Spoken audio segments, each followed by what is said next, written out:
आप देख रहे हैं प्रश्नकाल।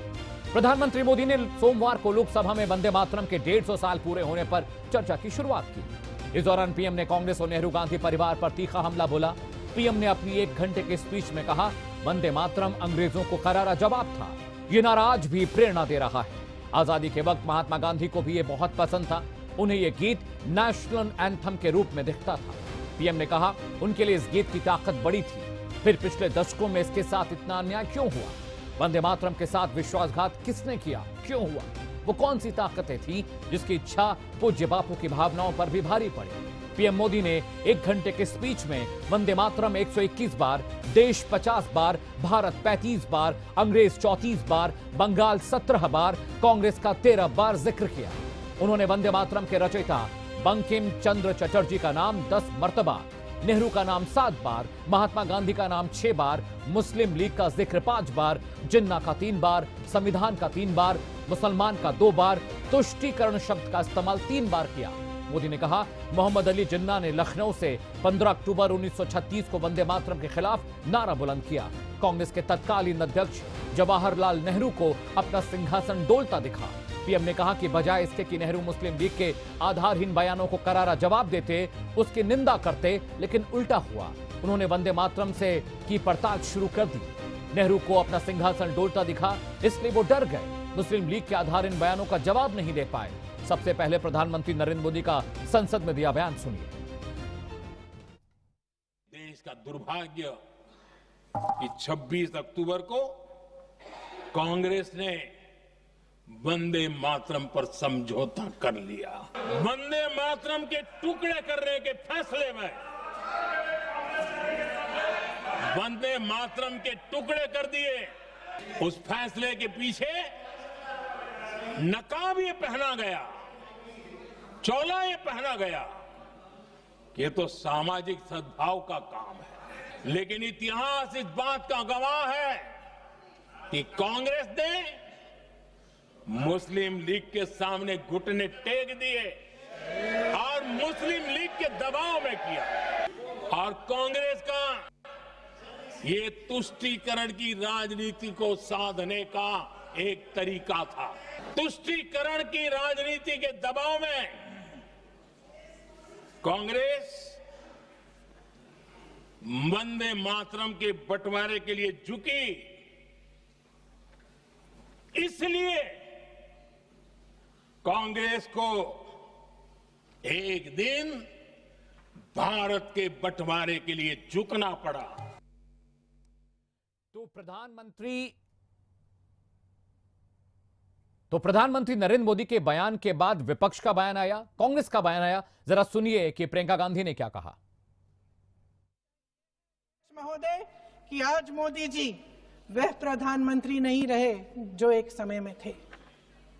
सच ये है कि ये दिखने लगा है, उनका आत्मविश्वास घटने लगा है, उनकी नीतियां देश को कमजोर कर रही हैं। और मेरे सत्ता पक्ष के साथी चुप इसलिए हैं क्योंकि अंदर अंदर से वे भी इस बात से सहमत हैं। सच तो ये है कि सरफरोश लोग वंदे मातरम दिल से बोलते थे। उन आजादी के दीवानों के खिलाफ कुछ लोग अंग्रेजों के लिए जासूसी और मुखबिरी का भी काम करते थे। दरअसल ये राष्ट्रवादी नहीं बल्कि राष्ट्र विवादी लोग हैं।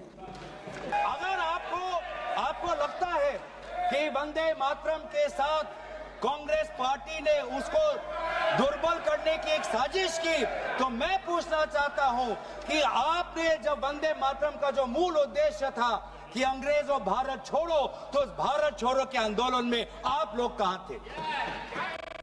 तो प्रधानमंत्री का बयान, उसके बाद विपक्ष की सियासी प्रतिक्रिया आपने सुनी। प्रश्नकाल के सवाल का वक्त हो चला है। अगले घंटे लगातार जिस विषय पर हम चर्चा करेंगे। जी हां, प्रश्नकाल का सवाल नंबर 1, क्या कांग्रेस ने वंदे मातरम का बंटवारा किया? जो आरोप प्रधानमंत्री नरेंद्र मोदी लगा रहे हैं, उसमें कितनी सच्चाई है? जी हां, प्रश्नकाल का सवाल नंबर 2, जिस पर हम चर्चा करेंगे डिबेट में अगले घंटे लगातार। प्रश्नकाल में क्या जिन्ना के दबाव के आगे वाकई पंडित नेहरू झुक गए थे? इस सवाल का जवाब तलाशने की कोशिश हम जरूर करेंगे डिबेट के दौरान। और प्रश्नकाल का सवाल नंबर 3 जिस पर चर्चा होनी है, किसके दबाव में कांग्रेस ने वंदे मातरम की लाइनें हटाई, ये जानना भी बहुत जरूरी है। गंभीर आरोप प्रधानमंत्री नरेंद्र मोदी ने लगाए हैं। और प्रश्नकाल का सवाल नंबर 4 जिस पर आज चर्चा होगी, क्या बंगाल चुनाव से पहले इस मुद्दे को हवा दी जा रही है? क्योंकि चुनाव है बंगाल में, तो क्या इस मसले पर अब सियासत होगी?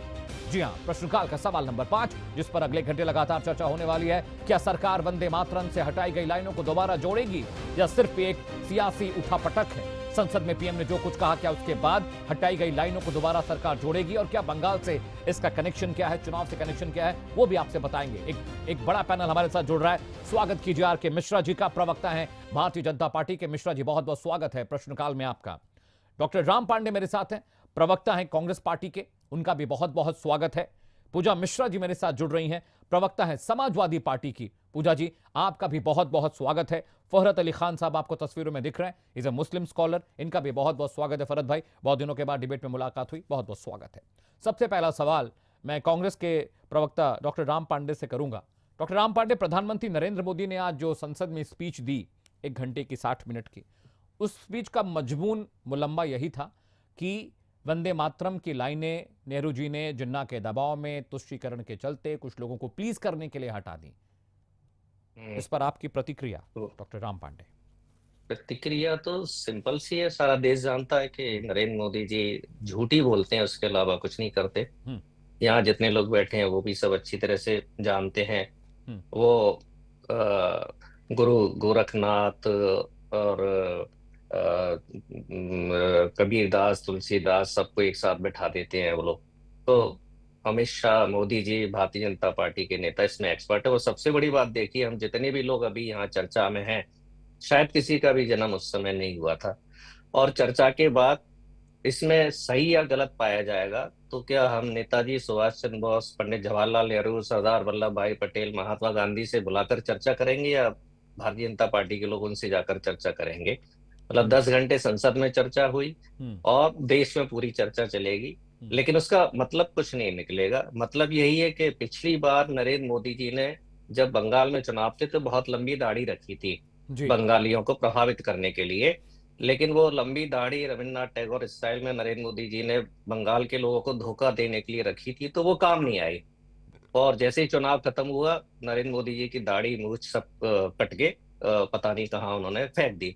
अब बंगाल में फिर चुनाव आ गया है तो उन्होंने इस बात को फिर से उसमें डाल दिया है। अब ये जो गीत है, राष्ट्रीय गीत है, सबसे पहले तो कांग्रेस के अधिवेशन में ही गाया गया था ना, 1896 में।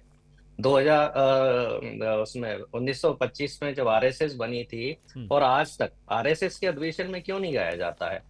मोदी जी ने आरोप लगाया कि मुस्लिम लीग के दबाव में इसके अंतरे कम कर दिए गए। अरे तो फिर आपने मुस्लिम लीग के साथ सरकार क्यों बनाई? आप तो वहां सरकार ही बनाकर बैठ गए।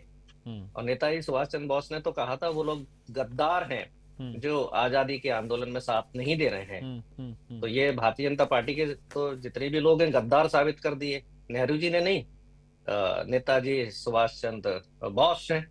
और जब ये राष्ट्रीय गीत बना था तो देखिए आप, सारी दुनिया में केवल राष्ट्रगान होता है, राष्ट्रीय गीत नहीं होता है। शायद ही कोई ऐसा देश होगा जहां भारत के अलावा राष्ट्रीय गीत भी हो। लेकिन पंडित जवाहरलाल नेहरू, सरदार वल्लभ भाई पटेल, डॉक्टर भीमराव अंबेडकर जी, महात्मा गांधी जी, डॉक्टर राजेंद्र प्रसाद जी ने क्रांतिकारी और स्वतंत्रता सेनानियों का सम्मान करते हुए, क्योंकि ये उनका नारा था वंदे मातरम, और उनका सम्मान करते हुए इसको राष्ट्रीय गीत बनाया, जो कि राष्ट्रीय गीत दुनिया के साथ किसी देश में नहीं है। और ये वंदे मातरम कौन बोलते थे? स्वतंत्रता सेनानी बोलते थे जी, क्रांतिकारी बोलते थे। अंग्रेज उनको कोड़े मारते थे, जेल भेजते थे। आखिरी के 17 सालों में नेहरू जी 10 साल से ज्यादा जेलों में रहे। तो वंदे मातरम एक आजादी का नारा था, आंदोलन था, गीत था। अब उसके 2 अंतरा क्यों गाए? अब 2 अंतरा नोबेल पुरस्कार विजेता रविन्द्रनाथ टैगोर जी ने रखे, 2 अंतरा सुभाष चंद्र बोस जी ने रखे। तो क्या जो एंटायर पॉलिटिकल साइंस के जो मोदी जी हैं, क्या नोबेल पुरस्कार विजेता रविन्द्रनाथ टैगोर जी से ज्यादा होशियार है?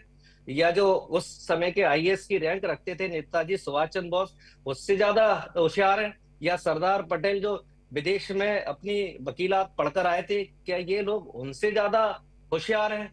इन लोगों को केवल ध्यान भटकाना है, इंडिगो के कारण पूरा देश परेशान है, 7-8 हजार फ्लाइट कैंसिल हो चुकी है, देश बेरोजगारी महंगाई से त्रस्त है, लेकिन इनको कुछ ना कुछ झूठा देना है। और कहते हैं ना कि आसमान की ओर थूकते हैं तो थूक चेहरे पर आकर गिरता है, तो इनके चेहरे पर थूक आकर गिर रहा है। ठीक है राम पांडे जी, जवाब ले लेते हैं। जी जवाब ले, Ram Pandey, I am sorry to interrupt you in between, जवाब ले लेते हैं। आर के मिश्रा जी, सबसे पहला तो जवाब ये दिए कि प्रधानमंत्री नरेंद्र मोदी झूठ बोलते हैं, डॉक्टर राम पांडे ये बात कह रहे हैं। और वंदे मातरम में जो लाइनें, जो पंक्तियां हटाई गई, उसके लेकर जो रेफरेंस दे रहे हैं पीएम मोदी संसद में, उन्होंने कहा कि जिन्ना के दबाव में, तुष्टीकरण की वजह से कांग्रेस झुक गई, घुटने टेक दिए, इस वजह से वंदे मातरम की वो लाइनें हटाएं जिस पर ऐतराज था जिन्ना को। Are K Mishra ji. अमित जी, यहाँ पर जो मूल प्रश्न है, आपने जो प्रश्न किया, राम पांडे जी उसका जवाब नहीं दे पाए। राइट। बात ये है, यहाँ पर बंगाल का चुनाव है इसलिए हमने ये प्रश्न किया, ये विषय लेकर के आए नहीं। बात यह है जो कि वंदे मातरम की 150वीं वर्षगांठ है और इसके ऊपर में संसद के अंदर में चर्चा होनी चाहिए, क्योंकि ये हमारे राष्ट्रीय भावना का एक ये गीत है और निश्चित तौर पर इसके ऊपर में एक चर्चा जरूर होनी चाहिए और सार्थक चर्चा होनी चाहिए। राइट। आखिर जब इस गीत का जब प्रादुर्भाव हुआ, बंकिम चंद्र चटर्जी ने जब ये इसका प्रादुर्भाव किया, तो उसकी भावना जो थी, उनके जो लाइन थे, वो कहीं ना कहीं आघात उसके ऊपर में पहुंचा। यही प्रश्न है। बात इसमें कोई ऐसा हम नहीं देख रहे हैं कि कोई A+B का होल स्क्वायर और A-B का होल स्क्वायर वाली बात है। बात इसके ये है जो कि इस मूल गीत के साथ कहीं ना कहीं मुझे लगता है जो कि दुर्भावना कहे या किस वजह से या कि क्या स्थिति ऐसी बनी जो इस गीत के जो पंक्तियां थी, जो पहले 2 पंक्ति छोड़ करके जो इसके मूल जो पंक्तियां थी उसको हटाया गया। तो ये जो अब जब प्रश्न किया गया तो ये प्रश्न बस उस चर्चा के अंदर में आई है और इसी का जवाब राम पांडे जी को देना था। अब हम ये कह रहे हैं जो कि 1905 के अंदर में जब अंग्रेजों ने ये निर्णय लिया जो बंगाल का विभाजन होगा, और उस समय में बंगाल विभाजन के समय में वहां पर हिंदू, मुस्लिम, सिख, ईसाई जो भी थे, वो इस गाने को एक राष्ट्रगान के रूप में, एक राष्ट्रगान के रूप में इस चीज को गाए वहां पर, और एक राष्ट्रीय लहर वहां पर पैदा हुई, जिससे कि अंग्रेजों को कहीं ना कहीं ऐसा लगा जो कि इस गाने के ऊपर में बैन किया जाए, इसको प्रतिबंधित किया जाए। दूसरी बात यहाँ पर यह है जो कि 1937 में, चाहे वो 15 अक्टूबर में जब मुस्लिम लीग ने इसके ऊपर में आपत्ति, जब जो वो लाइन मुझे लगता है जो कि त्वम ही दुर्गा 10 प्रहर हारनी धारनी, ऐसी ये जो लाइन है, उसमें उस लाइन के ऊपर में जब आपत्ति दर्ज की, तो मुझे लगता है 20 अक्टूबर 1937 को जवाहरलाल नेहरू जी ने सुभाष चंद्र जी को एक पत्र लिखा, जिसमें लिखा गया जो कि ये जो लाइन है उसकी जो पृष्ठभूमि है उसका हमने अध्ययन किया है, और उस अध्ययन में मुझे पाया गया है कि ये मुसलमानों को ये भावना के साथ खिलवाड़ होगा, ये भड़काने जैसी बात होगी। आर के मिश्रा जी, एक सवाल बहुत मौजूद है। प्रियंका गांधी ने कहा, जब संसद में वो बोल रही थी तो उन्होंने कहा कि 150 साल लग गया आपको इन पंक्तियों को करेक्ट कराने में। चलिए माना नेहरू जी की वजह से हुआ, जिन्ना की वजह से हुआ, तुष्टीकरण का रीजन था, 150 साल लग गए आपको ये सोचने में, ये समझ आने में कि ये पंक्तियों को बदलना चाहिए। अगर ये आजाद भारत का जयघोष था तो ये जयघोष आपके कानों में पहुंचने में बहुत लंबा वक्त नहीं लग गया मिश्रा जी? बिल्कुल नहीं लगा। मैं तो कह रहा हूँ 150वीं वर्षगांठ है, आज भी कांग्रेस इसके ऊपर में चर्चा करने के लिए तैयार नहीं है अमित जी। हम तो 150वीं वर्षगांठ के ऊपर में, इसके ऊपर में चर्चा करने के लिए हमने संसद के मानसून सत्र को रखा है, और उसमें भी कांग्रेस चर्चा करने के लिए तैयार नहीं है। आप कह रहे हैं जो कि हमने बहुत समय लगाया, बिल्कुल समय नहीं लगाया। हम ये कह रहे हैं जो कि ये जो कांग्रेस का बंगाल अधिवेशन हुआ, उसमें जाकर के इसके पंक्तियों को हटाया गया, तो ये स्वीकार करने में कांग्रेस को जाता क्या है? हम तो यही कहना चाहते हैं, क्योंकि अगर आपने उस पंक्ति को हटाया तो देश के सामने में कहिए, जनता के सामने कहिए, हमने इस भावना से, इस तुष्टीकरण की भावना से हमने इस पंक्ति को हटाया। ठीक है मिश्रा जी, पॉइंट टेकन। मुझे लगता है कांग्रेस को कोई, ठीक है are K Mishra ji, point taken. ठीक है, मैं पूजा जी के पास जा रहा हूँ। पूजा, 2 बातें हैं। पहली तो ये कि बंगाल में चुनाव है, इस वजह से वंदे मातरम याद आया। दूसरा ये भी कि संसद में, जैसे कि डॉक्टर राम पांडे कह रहे हैं, ये कांग्रेस का वर्जन है, मेरा वर्जन नहीं। देश में इतनी बड़ी क्राइसिस है इंडिगो की, तो संसद में इतने बड़े मसले को उठा दिए ताकि पब्लिक का ध्यान उधर चला जाए, ये आरोप कांग्रेस लगा रही है। लेकिन मैं आप एलआई हैं महागठबंधन की, आपसे मैं सवाल ये समझना और जानना चाहता हूं कि अगर ये सिर्फ मसला चुनाव की वजह से उठाया गया है या सिर्फ लोगों का ध्यान भटकाने के लिए उठाया गया, लेकिन दिक्कत क्या है? कांग्रेस को जवाब तो देना चाहिए। अगर ये ओपन डिबेट हो रही है संसद के अंदर तो इस पर जवाब देना चाहिए, ना कि इससे बचना चाहिए या इसे एक कोई और पॉलिटिकल गिमिक बना के या पॉलिटिकल वेंडेटा के तौर पर दिखाना चाहिए। जवाब देने में क्या दिक्कत है? अमित जी आपका नमस्कार और साथी प्रवक्ताओं को भी नमस्कार। तो आपने, अगर आप मेरा पॉइंट ऑफ व्यू पूछ रहे हैं, समाजवादी पार्टी का पॉइंट ऑफ व्यू आपने सदन में सुना ही होगा। और ये प्रश्न उठ रहा है कि कांग्रेस को जवाब देना चाहिए। वहां पे प्रश्नकाल तो चल नहीं रहा था और ना ही कांग्रेस सत्ता में है। जवाब कौन देता है?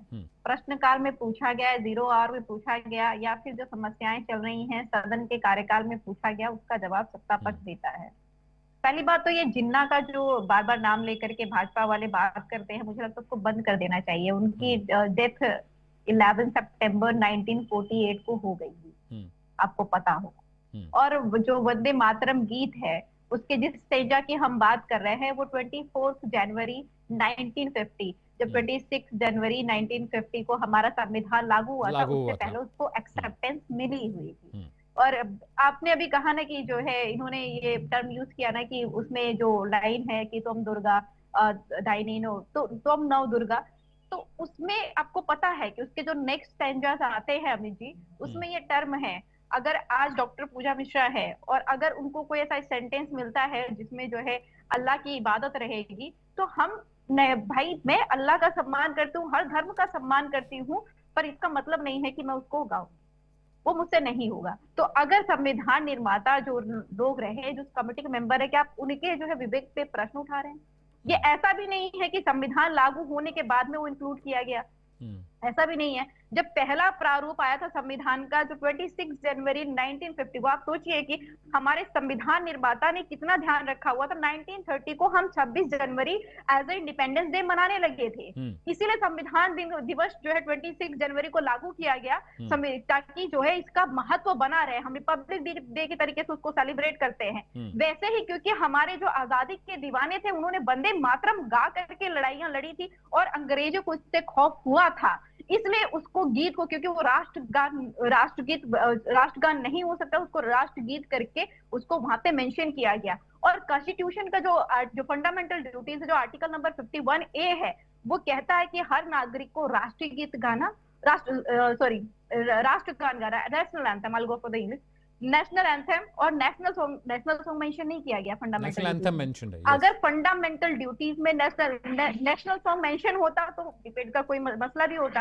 आज जब जो है इतने साल बीत गए, 150 इयर्स हो गए हुए हैं, और माननीय देश के प्रधानमंत्री जी हम कह रहे हैं हमें कोई बात नहीं करनी। आज आपने जो है रखा हुआ था वंदे मातरम के लिए, तो कम से कम वहां पे तो सच कहते हैं। आपने कहा कि पंडित जवाहरलाल नेहरू जी ने घुटने टेक दिए जिन्ना के सामने, वो 1948 में जिसकी डेथ हो गई हुई थी, वहां कहां आवश्यकता पड़ी हुई थी वो घुटने टेकने के लिए? जो व्यक्ति ही नहीं रहा वो हमारे देश का हिस्सा भी नहीं रहे। पाकिस्तान अलग हो चुका हुआ था, ईस्ट पाकिस्तान हो रखा था, वेस्ट पाकिस्तान हो रखा था, हमारे यहाँ कोई इंटरफेरेंस नहीं था। और आप कह रहे हैं, आप सोचिए कि आपका दिमाग कितना कम्युनल है, आप कितना डिविसिव पॉलिटिक्स करना चाहते हैं। मैं हमेशा कहती हूँ कि भाजपा वाले अंग्रेजों के पास में गए थे शिक्षा लेने के लिए कि हमें जो है डिवाइड एंड रूल पॉलिसी अपनानी है, और उसी का इम्प्लीमेंटेशन करते हैं। आपको पता होगा कि आरएसएस ने जो है आजादी की लड़ाई में भाग नहीं लिया था। 1925 में जो है उनका गठन हुआ, उससे पहले 1992 में जब सिविल डिसोबीडियंस मूवमेंट चालू किया गया हुआ था ना,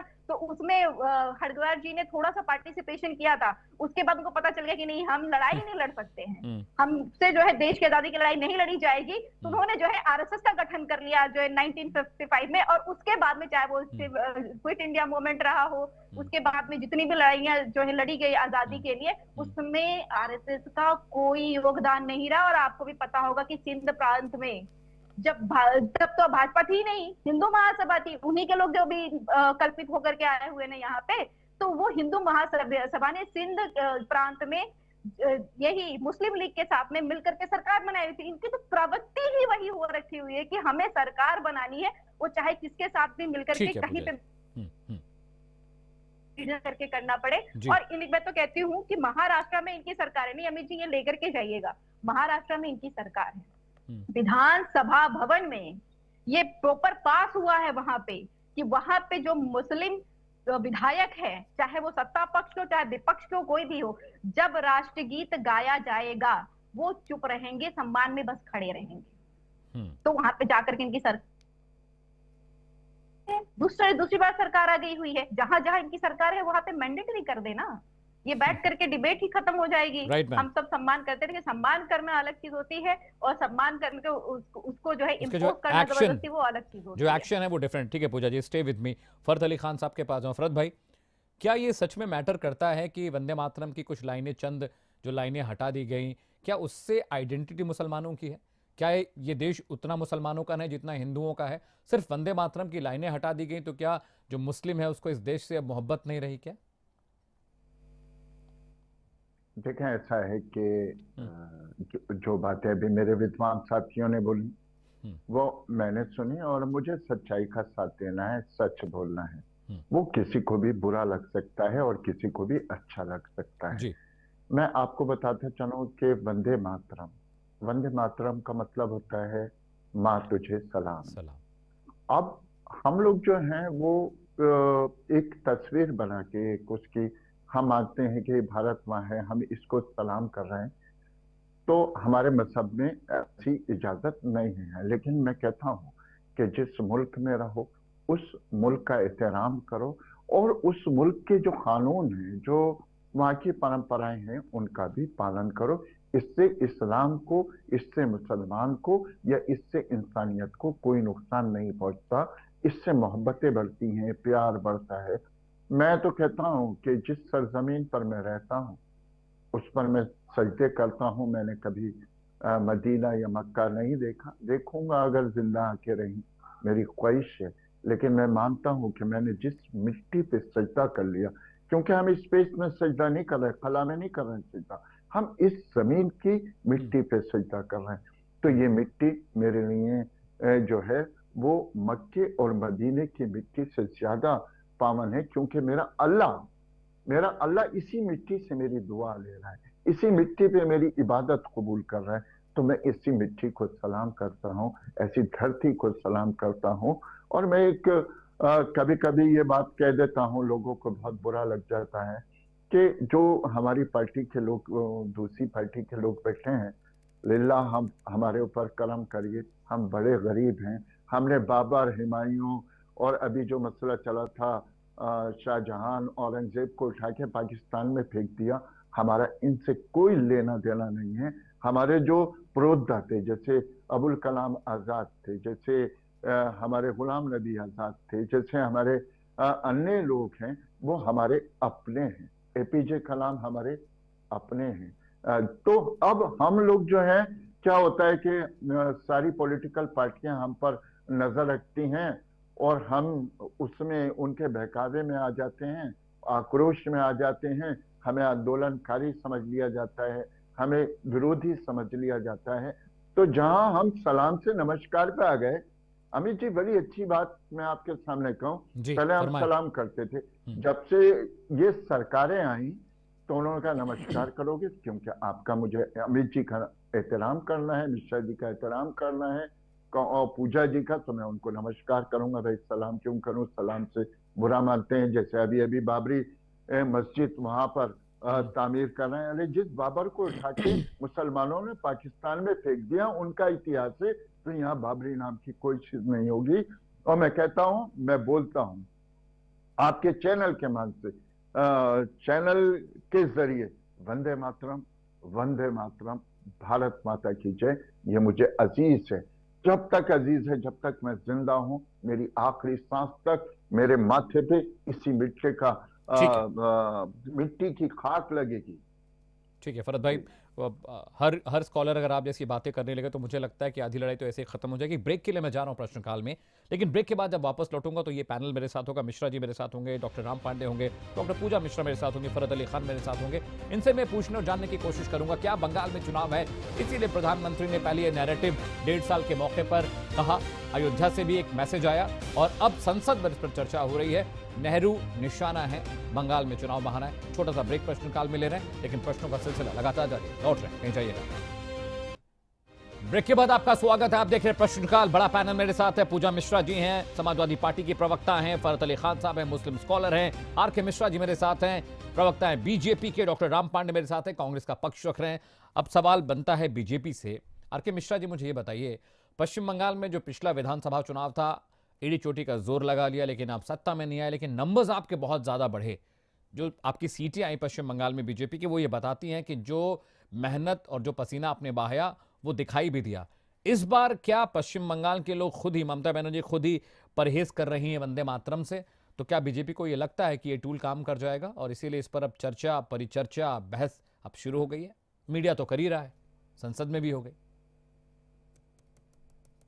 देखिए, पश्चिम बंगाल के अंदर में और पार्टियां क्या कर रही है अमित जी, हमें तो नहीं पता उसके बारे में, लेकिन मेरा संगठन इतना है जो कि वहां पर काम कर रहा है और निश्चित तौर पर वहां की जो समस्याएं हैं वो अभी भी, अगर टीएमसी आई अगर सत्ता में, उससे पहले सीपीआईएम थी, उससे पहले कांग्रेस थी, लेकिन उसके बावजूद भी जो वेस्ट बंगाल का, पश्चिम बंगाल की जो समस्याएं थी वो भी अभी भी यथावत है।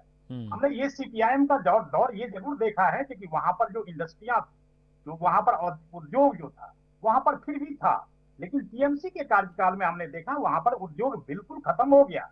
अब हमने एक छोटा सा इंडस्ट्री की बात करूंगा, मैं हिंद मोटर की बात करूंगा, जहां से एम्बेसडर मैन्युफैक्चरिंग होकर के निकलता था। आज आप देखेंगे हिंद मोटर के गेट पे आप देखेंगे लाल झंडे वहां पर लेकर के, और वो बिल्कुल वो हिंद मोटर बंद पड़ा हुआ। तो ऐसी इंडस्ट्रीज अनेक है जो वेस्ट बंगाल जूट के लिए खजाना हुआ करता था। वहां पर जूट का उद्योग इतना बड़ा था जो कि मैं कह नहीं सकता, लेकिन उसके बावजूद भी आप देखेंगे जूट उद्योग खत्म हो चुका है। तो इंडस्ट्रीज खत्म हो गई, वहां पर जो लोगों की समस्याएं हैं, जो मूलभूत समस्याएं, वो वहां से बिल्कुल निजात नहीं पा रही है। अब देखिए, हमारा जो था वहां पर जो संगठन था, पहले 3 सीट लेकर के हम आए, पहले उससे पहले कुछ नहीं थे, फिर 3 सीट लेकर के आए, फिर 75 सीट लेकर के आए। निश्चित तौर पर इस बार 2026 के अंदर में आप देखेंगे जो कि आगे आने वाले चुनाव में वहां पर हमारा संगठन बहुत ही मजबूती से जनता के कामों, जनता की जो समस्याएं है उसको प्रखरता से उठाएगा। और जहां तक बात है ये वंदे मातरम, उस विषय को लेकर, क्योंकि बंगाल में चुनाव है इसलिए हम वंदे मातरम को लेकर के आए हैं, ऐसा विषय बिल्कुल नहीं है। जनता की जो समस्या है वो हमारी प्राथमिकता होगी, उसको हम प्रखरता से उठाते रहेंगे, चाहे वेस्ट बंगाल हो या देश के कोई भी प्रदेश हो, वहां पर हम प्रखरता से उठाएंगे और उनकी समस्याओं को बिल्कुल समाधान करने की कोशिश करेंगे। ठीक। राम पांडे जी, आपको याद होगा 1 हफ्ते पहले, 10 दिन पहले हम डिबेट कर रहे थे और हमने सवाल ये किया भी था कि पश्चिम बंगाल में चुनाव इसलिए वंदे मातरम याद आ रहा है, और ममता बनर्जी जो कि थोड़ा सा डाइसी है वंदे मातरम को लेकर, तो बीजेपी को लगता है कि बड़ा पॉलिटिकल टूल हो सकता है बंगाल के लिए। डॉक्टर राम पांडे। अब देखिए, देश में कई पार्टियां हैं और सभी पार्टियां चुनाव लड़ती हैं, कोई हारती है, कोई जीतती है। कांग्रेस का भी शासन बंगाल में रहा है, ममता बनर्जी का भी है, सबका है, लेकिन सबके पीछे एक बड़ी कहानी है कि जिस भी पार्टी की सरकार रही है, किसी के पीछे ये ब्लेम नहीं है कि एक भी हत्या में उनका हाथ था। आज भारतीय जनता पार्टी की जहां जहां सरकारें हैं और भारतीय जनता पार्टी की जब से स्थापना हुई है, आप ये मान के चलिए कि 10,000 से 20,000 लोग मारे जा चुके हैं, केवल इनकी पार्टी की नीतियों के कारण, इनकी पार्टी के भड़काऊ बयान के कारण, इनकी पार्टी के नेताओं के बयानों के कारण, दंगे के कारण ये ऐसे काम करते हैं कि आप सोचिए 10-20 हजार लोग इन्होंने मार दिए और 10-20 करोड़ लोगों को इन्होंने बेघर कर दिया। तो ये इनकी नीति है। अब इस तरह से ये सरकारें बनाते हैं। हमारी नीति अलग है कि भाई ठीक है, सब लोग सलामत रहे, किसी की हत्या ना हो, किसी का घर बर्बाद ना हो। ठीक है, चर्चा चल रही है वंदे मातरम पर, और मैंने अभी आपको बोला भी था कि पिछला चुनाव था तब नरेंद्र मोदी जी ने रविन्द्रनाथ टैगोर जैसी दाढ़ी रखी थी और चुनाव के बाद वो कटवा दी। ये अपने आप में सबसे बड़ा सबूत है कि ये चुनाव के लिए, चुनाव आयोग प्रमुख की नियुक्ति के लिए सुप्रीम कोर्ट को हटा सकते हैं, उस पर एफआईआर नहीं हो, उसके विरोध में कोर्ट नहीं जा पाए, ईवीएम बदलवा सकते हैं, ईवीएम में छिड़खानी करा सकते हैं, दंगे करा सकते हैं, पैसा बांट सकते हैं, आचार संहिता लगी है, आचार संहिता लगी है, संविधान के अनुसार आप एक दिन पहले 2 दिन पहले उनके खातों में 10,000 रुपए नहीं डाल सकते हैं। ये संविधान का अपमान है, ये प्रजातंत्र का अपमान है, ये चुनाव का अपमान है, ये लोकतंत्र का अपमान है। तो ये कुछ भी कर सकते हैं चुनाव लड़ने के लिए। इनका राष्ट्रगीत, राष्ट्रगान सब वोट के लिए है, इनकी देशभक्ति सब वोट के लिए है, इनकी देशभक्ति सत्ता के लिए है। जब जिन्ना हिंदुस्तान छोड़कर चला गया, पाकिस्तान में उसकी डेथ हो गई, तब ये पाकिस्तान तक उसके मजार पर चादर चढ़ाने के लिए जाते हैं। और जब ये 1937 की बात कर रहे हैं, जिन्ना तो 1948 में जब मर गया और ये 1950 में राष्ट्रीय गीत हुआ है, तब तो जिन्ना नहीं था ना। तब तो नेहरू जी, सरदार पटेल जी, अंबेडकर जी, डॉक्टर राजेंद्र प्रसाद जी, जितने बड़े बड़े नेता थे, उन्होंने राष्ट्रीय गीत बनाया। और कांग्रेस पार्टी चाहती तो नहीं बनाती राष्ट्रीय गीत, तब तुम क्या कर लेते, तब आप क्या कर लेते? भाई हमने राष्ट्रीय गीत बनाया, दुनिया में राष्ट्रीय गीत कभी है ही नहीं। तो क्रांतिकारियों का सम्मान हमने किया। और आपको शर्म आनी चाहिए, भारत एक दुनिया का पहला ऐसा देश है जहां देश के प्रथम प्रधानमंत्री को गालियां दी जाती है, जबकि देश के प्रथम प्रधानमंत्री को पूजा जाता है। यदि देश के पहले प्रधानमंत्री का अपमान किया जाता है तो देश का अपमान होता है। देश के पहले प्रधानमंत्री का अपमान है तो ये देश की जनता का अपमान है। देश का पहला प्रधानमंत्री, जितने वर्ष मोदी जी प्रधानमंत्री नहीं बने हुए, उससे ज्यादा वो जेलों में रह चुके हैं। उनकी माताजी, पिताजी, उनके भाई, उनके बहन, सबका सब पूरा खानदान उनका जेलों में रहता था। और देश के प्रधानमंत्री को गालियां देना मतलब देश को गाली देना, देश की जनता को गालियां देना। और आप देखिए, नेहरू जी अकेले तो डिसीजन नहीं ले सकते थे ना, सरदार वल्लभ भाई पटेल थे आर के मिश्रा जी बनाने में, तो सरदार वल्लभ भाई पटेल की आपने मूर्ति बना रखी है। सरदार वल्लभ भाई पटेल की दुनिया में सबसे बड़ी मूर्ति बनाई और राष्ट्रीय गीत में 2 अंतरा उन्होंने रखे थे। उन्होंने आरएसएस पर प्रतिबंध लगाया। अंबेडकर जी ने संविधान बनाया, अंबेडकर जी के आपने पुतले जलाए, संविधान की प्रतियां जलाई। राष्ट्रगान है, राष्ट्रगान में भी तो 50 अंतरा थे, तो राष्ट्रगान के 50 अंतरा तो नहीं लिए। अब राष्ट्रगीत में 25 अंतरा है तो 25 तो नहीं ले लेंगे। आर के मिश्रा जवाब ले लेते हैं। जी 2 अंतरा नहीं गा पाएंगे, जवाब ले लेते हैं। भारतीय जनता पार्टी के जितने भी कार्यकर्ता हैं वो 2 अंतरा नहीं गा सकते। जो 25 अंतराओं की बात कर रहे हैं कि 25 गाएंगे। और हमारे क्रांतिकारी तो केवल वंदे मातरम कहते थे, वो 2 अंतरा भी नहीं कहते थे। नेहरू जी, सुभाष जी, पटेल जी ने तो उसको 2 अंतरा रखा। आज हमारे देश की 99% जो जनता है वो 2 अंतरा भी पूरा नहीं गा पाती है। लोगों को पूरा अर्थ तक नहीं पता है। लोगों को केवल वंदे मातरम के बारे में पता है कि हाँ ये जोश लाता है। इस वंदे मातरम ने देश को भगाया था, देश को आजाद कराया था। और इन्होंने कहा था, बताइए सावरकर ने कब वंदे मातरम बोला? हेडगेवार ने कब सब वंदे मातरम बोला? श्यामा प्रसाद मुखर्जी ने क्यों नहीं बोला? दीनदयाल उपाध्याय जी ने वंदे मातरम क्यों नहीं बोला? आरएसएस में वंदे मातरम क्यों नहीं गाया जाता है? आरएसएस ने जवाब ले लेते हैं। क्यों विरोध किया? Are K Mishra ji, are K Mishra ji, किया? ठीक है doctor Ram Pandey, let's take answer from R K Mishra. Are K Mishra जवाब दीजिए, जो सवाल कर रहे हैं डॉक्टर राम पांडे वो तो बिल्कुल वाजिब सवाल है। Are K Mishra ji. तो मैं भी तो वाजिब जवाब देता हूं अमित जी। राम पांडे जी अभी कह रहे हैं प्रधानमंत्री को गाली नहीं देना चाहिए, बिल्कुल नहीं देना चाहिए। मैं कहाँ कह रहा हूँ, यही तो सीख हम लोग सिखाते हैं। जो आज जो प्रधानमंत्री हैं उनको आप गाली क्यों देते हैं भाई? आप उनकी डिग्री पूछते हैं, आप उनके माताजी को अपमान करते हैं, आप उनके पत्नी को अपमान करते हैं, आप उनके खानदान को अपमान करते हैं। अरे ये किसने सिखाया आप लोगों को? जी उनके पास जाएंगे, कुछ टेक्निकल ग्लिच है।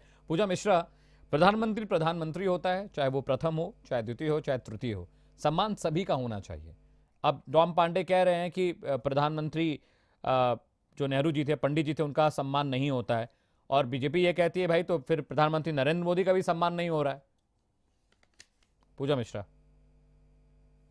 जी, पूजा देखिए अमित जी, प्रधानमंत्री जी की बात चल रही थी। समय समय के साथ में ना परिभाषा बड़ा बदलती रहती है। हमारे देश के प्रधानमंत्री कभी गुजरात के मुख्यमंत्री भी हुआ करते थे, और तब अगर जो है रुपया डॉलर के मुकाबले गिरता था तो प्रधानमंत्री जी की गरिमा गिरती थी। अब तो अगर डॉलर के मुकाबले रुपया गिरता है तो प्रधानमंत्री की गरिमा बढ़ती है। और इन्होंने ही कहा था कि रुपया ऐसे नहीं गिर सकता, मैं जानता हूँ। तो पता नहीं अब कैसे गिरा रहे हैं, वहां पे नहीं जाते हैं। अगर हम लोग चले जाएंगे ना कि बयानबाजियों पे, अमित जी ने बड़ा मतलब फिर एक लंबा कतार खुलेगा। हम उसे कहते हैं स्पॉन्टेनियस रिएक्शन। अगर मैं केमिस्ट्री की भाषा में बोलूँ कि उसको टर्मिनेट नहीं होगा जब तक कि वो होता नहीं खुद थक नहीं जाए पूरा ले और हम अब हाँ, सेल्फ हम आप अभी डिस्ट्रक्शन, डिबेट करें तो सेल्फ पता नहीं कब डिस्ट्रक्शन कौन तक कहाँ जब तक कहीं नहीं पहुंचेगा, सेल्फ डिस्ट्रक्शन पूजा जी हो जाएगा। हाँ, हाँ, अभी हम आप डिबेट करें, पता नहीं कौन सा जो है नेता कौन क्या बयान दे रहा हो और वो पता चले कि भी ये बयान दिया जा रहा है। हम बात कर लेते हैं, अभी वंदे मातरम की बात कर लेते हैं। तो आपने कहा कि वेस्ट बंगाल के चुनाव को देखते हुए करना चाह रहे हैं क्या? हाँ, भाजपा वाले जो है बड़ा आप देखिएगा, वो तो नहीं, आपने कहानी पढ़ी होगी कि भेड़िया आया भेड़िया आया भेड़िया आया। तो जहां जहां चुनाव आता है वहां कुछ ना कुछ तो आ जाता है। अभी तो घुसपैठिया आ रहे थे, पहले झारखंड में आए, बिहार में आए, अब उत्तर प्रदेश आ गए हैं, पता है आपको।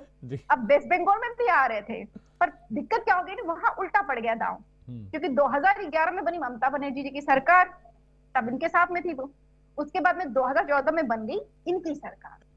मतलब 2011 में जब वो आपके साथ में थी तब तो गलत नहीं कर रहे होंगे ना, इन्फिल्ट्रेशन नहीं कर रहे होंगे ना, तभी आपके साथ में थी। तो 2014 में आपकी सरकार बन गई, बॉर्डर आपके हाथ में है, तो फिर इन्फिल्ट्रेशन हो कैसे रहा? नहीं समझ में आया इनको पता चला कि ये भेड़िया वाला काम तो यहाँ नहीं हो पाएगा। तो इनको लगा कि अब ये किया जाए कि यहाँ पर जो करना है कम्युनल टेंशन क्रिएट किया जाए। अब वो चाहे वंदे मातरम की बात कर रही थी कि वो जो स्टेज का ऐड किया गया हुआ, मुझे लगता है वो बहस का मुद्दा नहीं होना चाहिए आज के समय में। वंदे मातरम ऐड है, स्कूल में जो है गाया जाता है, आपको किसी के ऊपर में इम्पोज करने की जरूरत नहीं है। आपकी फुल फीस में सरकार रही। 2014 में जब आपकी सरकार बनी थी ना, तब आपको किसी के भी हस्तक्षेप की जरूरत नहीं थी। आप बहुत सारी चीजें, हम कुछ भी बोलते रह जाते थे, पास कर ले जाते थे। आपके यहाँ इतनी मेजोरिटी थी कि विपक्ष के नेता चाहे एक भी समर्थन ना करे तब भी आप कर लेते थे। तब आपको किसी भी चीज का कोई ध्यान नहीं आया, तब आप देश को बर्बाद करने में जुटे हुए थे। हमें तो खौफ लगता है। अगर आज ये वंदे मातरम की बात कर रहे हैं ना अमित जी, डरिए कि पता नहीं वंदे मातरम के साथ में अब क्या होगा। क्योंकि इन्होंने जब जिसकी बात की, इन्होंने किसानों की बात की, उनको जो है केले उले लगवा करके रुकवाए। इन्होंने बात की कि जो है हवाई चप्पल वाला एरोप्लेन से जाएगा, आप देख रहे हैं कि 7,000 का टिकट वो 70,000 में ले रहा है। इन्होंने बात किया था कि रुपया बढ़ेगा, रुपया की हालत आप देख रहे हैं। इन्होंने बात किया हुआ था अकाउंट में 15 लाख रुपए आएंगे, आप अकाउंट खाली हो गया, देख रहे हैं। तो जब प्रधानमंत्री कुछ बोलते हैं ना कि ये बड़ा खूबसूरत होगा, तो मुझे डर लगने लगता है कि अब इसके जो है सापेक्ष में क्या होने जा रहा है। तो अब तो ये बगैर वंदे मातरम पे लेकर के माननीय प्रधानमंत्री जितना बोल दिए हैं, तो वाकई में मुझे डर लग रहा है कि वंदे मातरम की महत्ता को कब तक, कहां तक, कितना रखने वाले हैं। क्या इस पे भी राजनीति होगी? नहीं, राजनीति तो पूजा शुरू हो चुकी है, राष्ट्रगीत पे हो रही है, राष्ट्रगान पे होगी, राजनीति शुरू है, तभी तो डिबेट हो रही है। राष्ट्रगान पे करेंगे, फिर राष्ट्रध्वज पे करेंगे। ये जिस राह पे चल रहे हैं उस राह की मंजिल तो यही जाती है। नहीं जाना चाहिए था। यहाँ पे डिस्कशन होता, 150 ईयर मनाया गया था, जैसे कि हर चीज मनाई जाती है। स्कूलों को आप दे देते कि स्कूल में हम लोग पहले पढ़ा करते थे, कुछ होता था भाई, यूपीए की गवर्नमेंट रहा करती थी कि अनाउंसमेंट होता था स्कूल में ये सेलिब्रेट किया जाएगा आफ्टर द हाफ, हो जाता था हाँ। कि हाफ सेक्शन पढ़ाई होगी, हाफ सेक्शन वो करता, ज्यादा सही रहता था। लेकिन नहीं, अब हर चीज को पॉलिटिसाइज किया जाएगा और पोलराइजेशन का प्लेन लगा करके रखा हुआ है इन्होंने। जैसे कहीं चुनाव आता है, वो चुनाव के बॉर्डर वो स्टेट के बॉर्डर्स पे लगा देंगे, वही पोलराइजेशन लेकर के चले आएंगे सदन में, ताकि जो रियल इश्यूज है उन पर डिस्कशन ना हो सके। आपको पता है कि रियल इश्यूज अभी भारत देश में क्या चल रही है, कौन सी क्राइसिस चल रही है, लेकिन उसका डिस्कशन डाइवर्ट करना। उसके बाद फिर को weaponisation of emotional sentiment, whether it is nationalism, whether it is religious, ये भाजपा ने इसमें मास्टर्स कर रखी हुई है कि हाउ टू वेपनाइज इमोशन, और ये उसी को जो है हमेशा टैक्टिक्स लेकर के आते हैं। तो क्या पूजा बाकी पार्टियां कमजोर हो गई हैं क्या? वो मसले वेपनाइज नहीं कर पाती हैं, जीत वेपनाइज नहीं कर पाती हैं। कांग्रेस की 3 राज्यों में सरकार बची है, कम से कम विपक्ष से कुछ तो सरकार से सीखिए। मुद्दे कैसे बड़े किए जाते हैं, वंदे मातरम 150 साल बाद कैसे जागता है, ये तो सीखने वाली बात है ना। फिर हम इमोशनल वेपनाइजेशन नहीं कर सकते। नहीं अमित, देखिए सिद्धांत है। अब आप हमें गाली देंगे, इसका मतलब हम फिर जवाब में आपको गाली देने लग जाएंगे। राइट। आप, हमारा सिद्धांत है ना कि हम इमोशनल वेपनाइजेशन नहीं करते हैं, वरना इमोशनल वेपनाइजेशन करना क्या आता नहीं प्रवक्ताओं को? बिल्कुल आता है। क्या पार्टियों को नहीं आता? क्या माननीय राष्ट्रीय अध्यक्ष अखिलेश यादव जी ने सदन में इतना अपना संबोधन किया, आप बताइए वहां पे इमोशनल वेपनाइजेशन करने का प्रयास किया क्या? वहां पे झूठ कोई तथ्य पेश किया क्या? माननीय प्रधानमंत्री इमोशनल वेपनाइजेशन करने के चक्कर में उन्होंने झूठ तथ्य भी किए कि इनके सामने घुटने टेक दिए। ठीक है आरके मिश्रा, ठीक है पूजा, आरके मिश्रा के पास जा रहा हूँ। फरद भाई मैं आपके पास आ रहा हूँ। आरके मिश्रा जी, दिखाना था कहीं और किसी ने। आरके मिश्रा जी, पूजा मिश्रा का जवाब देखिए। आरके मिश्रा देखिए, एक तरफा बोलते जा रही हैं। अभी तो मैं डिस्कनेक्ट हो गया था। हाँ। मैं बोलना चाह रहा था लेकिन डिस्कनेक्ट हो। बोलिए। अब ये कह रहे थे जो कि हाँ अमित जी, मैं ये कहना चाहता हूँ जब आपने देखा होगा जब नया संसद भवन बना था तो वहां पर जो शेड था वो शेड थोड़ा आक्रामक दिख रहा था, लेकिन इनको शेर कैसा चाहिए?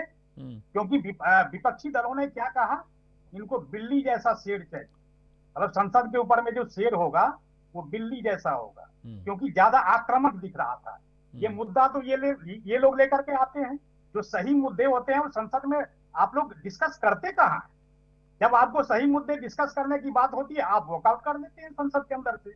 आप हमें समझा रहे हैं, क्योंकि मुद्दे किस तरह के वहां पर डिस्कशन होनी चाहिए। तो जब विपक्षी दल इस तरह से अगर काम करेगा तो मुझे लगता है जो कि फिर जनता का जो आप प्रतिनिधि वहां से चुन करके आते हैं वो फिर जनता का भला कैसे होगा? दूसरी बात, हर एक चीज को आप चुनाव के साथ मत जोड़िए, क्योंकि आप लोगों के जो कुकृत रहे हैं वो कुकृत कम से कम जनता को तो पता चले, क्योंकि हाँ आपने किसके दबाव में जाकर के आप लोगों ने ये काम किया। शुक्र है अमित जी, आजकल सोशल मीडिया का और मीडिया बड़ी प्रखरता से इस चीज को उठाता है, उस चीज को जनता के सामने ले जाता है। नहीं तो इन लोगों ने तो आपातकाल के अंदर में मीडिया के ऊपर में प्रतिबंध लगा दिया था। क्या ये चर्चा नहीं होनी चाहिए? क्या सीजेआई की जो नियुक्ति होती है उसमें जो सीनियरिटी होती है, जो उसमें वरिष्ठ होते हैं, क्या उसको आप साइड करके जो उससे कम वरिष्ठ हैं उनको आप सीजेआई नियुक्त कर देते हैं? ये क्या होता था? ये उस समय में होता था जब ये कांग्रेस का शासनकाल था, और आज ये जनता के बीच में जा रहा है। जो गलती किया है इन्होंने, क्या जनता के सामने ये चर्चा नहीं होनी चाहिए? बिल्कुल होनी चाहिए चर्चा। जनता को समझनी पड़ेगी जो कि हमने किस तरह से 40 से 45 साल तक जो कांग्रेस का शासनकाल रहा उसमें हम लोगों के साथ क्या होता था। दूसरी चीज, एक चीज और कहना चाहता हूँ अमित जी, आज तो चलिए ठीक है, मैं मीडिया की प्रशंसा करना चाहता हूँ। पहले क्या होता था, हवाई जहाज में केक कटता था, हवाई जहाज में जन्मदिन मनाया जाता था, और किसके पैसे से? जनता के पैसे से। ये तो हम लोगों को पता नहीं था, ये तो जब हम लोगों को ज्ञान हुआ तब जाकर के पता चला है। तो मीडिया बंधुओं को मैं सलाम करना चाहता हूँ। आज जनता के सामने सारा कुछ, सारे विषय, सारे ट्रांसपेरेंटेड तरीके से जनता के सामने पहुंच रहे हैं, और हर एक चीज को आप चुनाव से मत जोड़िए। 150वीं वर्षगांठ के ऊपर में वंदे मातरम के ऊपर में चर्चा होनी चाहिए, उसके पृष्ठभूमि में क्या छिपा हुआ था, उसके पंक्ति को कैसे हटाया गया, ये जनता के बीच जाना चाहिए, और इससे कांग्रेस नकार नहीं सकती इस चीज को। ठीक है फरहत भाई, हम इतना डिस्कशन कर रहे हैं, आप भी डिबेट में हैं 1 घंटे से। क्या मुसलमान इतना इजी है पोलराइज करना, प्लीज करना? क्या मुस्लिम वोटर्स को ये पता नहीं कि वंदे मातरम क्या है, जिन्ना क्या है, आरक्षण क्या है? इन सब बातों पर जो मुस्लिम कम्युनिटी है ये रिएक्ट क्यों नहीं करती है? और क्यों कोई नेता उनको प्लीज कर लेता है, कोई उनको प्लीज नहीं कर पाता, कोई नेता हिंदुओं को प्लीज कर लेता है? क्या मुस्लिम वोटर्स, मुस्लिम कम्युनिटी इस बात को, इस ट्रैप को नहीं समझती है क्या चुनावों से पहले जब ये ज्ञान बांटा जाता है तो? देखिए, ऐसा है कि मुसलमानों में सबसे बड़ी कमी इल्म की है, तालीम की है, ज्ञान की है जी। तो मुसलमानों को कभी भी किसी भी जगह पर बहकाया जा सकता है, भड़काया जा सकता है, भटकाया जा सकता है। लेकिन मैं 5-6 चीजों पे वंदे मातरम बोलूंगा। एक मुसलमान हूँ, कलमा पढ़ता हूँ, नमाज पढ़ता हूँ, तो जिस भारत में मैं सांस लेता हूँ, जहाँ की तरोताजा हवा में खाता हूँ, उस धरती को वंदे मातरम। जहां पर का मैं पानी पीता हूँ, जिस पानी से मैं वजू करता हूँ, वहां वंदे मातरम। जहां पर मैं अल्लाह अकबर के नमाज पढ़ता हूँ, उसको वंदे मातरम। जिन मज़ारों पे मैं जाता हूँ, ख्वाजा गरीब नवाज हो या मोइनुद्दीन चिश्ती ख्वाजा गरीब नवाज हो या निजामुद्दीन औलिया हो, वंदे मातरम। क्योंकि इसी मातृभूमि में मेरे आबाओ अजदाद दफन हैं। ऐसी दफन सरजमीन को वंदे मातरम। आज का मुसलमान जो है, और जो शिक्षा में लेता हूँ, अगर शिक्षा की उस शिक्षा में कोई विषय वंदे मातरम गीत का है, तो मैं उसको उसी भाषा में, उसी तरीके से पढ़ूंगा। आज का सभ्य मुसलमान हुआ है, समझदार मुसलमान हुआ है, बस टीस ना करें और उसको उकसाएं नहीं। आज मुसलमान जो है वो एरोप्लेन का किराया नहीं देख रहा है, आज आज मुसलमान देख रहा है कि उसको मतलब सर पे छत मिली, वंदे मातरम। आज मुसलमान देख रहा है उसको आयुष्मान कार्ड मिला और वंदे मातरम इसी धरती से मिला, इसी सरकार ने दिया। जो भी सरकार देगी मुसलमान उसका शुक्र अदा करेगा, अल्लाह का भी शुक्र भेजेगा कि आज हम लोगों को सर उठा के जीने का एक मौका भारत की सरजमीन पर मिला है।